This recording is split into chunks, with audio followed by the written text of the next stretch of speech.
Basically, the answer is, especially if you want to paint the pictures that you want to paint, is you got to figure out another source of income because we all have to pay. I have a mortgage to pay. We have to eat, so forth and so on.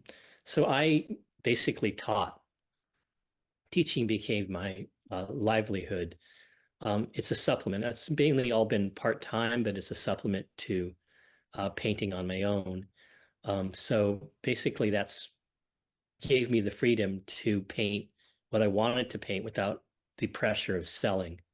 Mhm. So that was basically, I kind of knew that from the very beginning that that would be the way to go. So when I was in New York and I'd made that transition, I'd already been teaching at Pratt.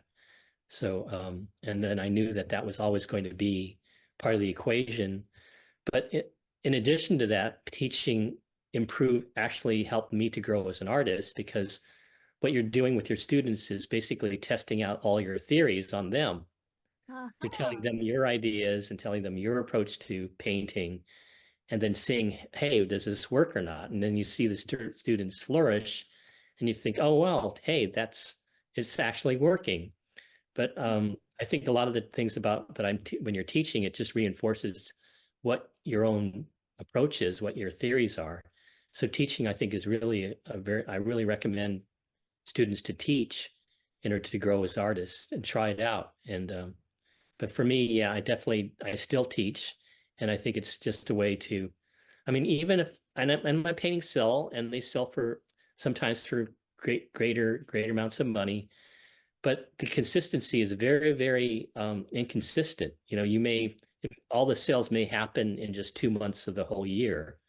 So, you know, but the bills keep coming every month. So you have to have a way to deal with that. So making that transition was probably was really difficult, mainly financially, I think. Try to figure out how to navigate that because, like you were mentioning, illustration is much more stable. It's almost like a steady job. I was getting work every month and on a regular basis, and it felt like a steady job, and I could always count on it. But then once I made the step transition, things started to fade away on the illustration side, and then I had to rely more and more on teaching. So that was my journey.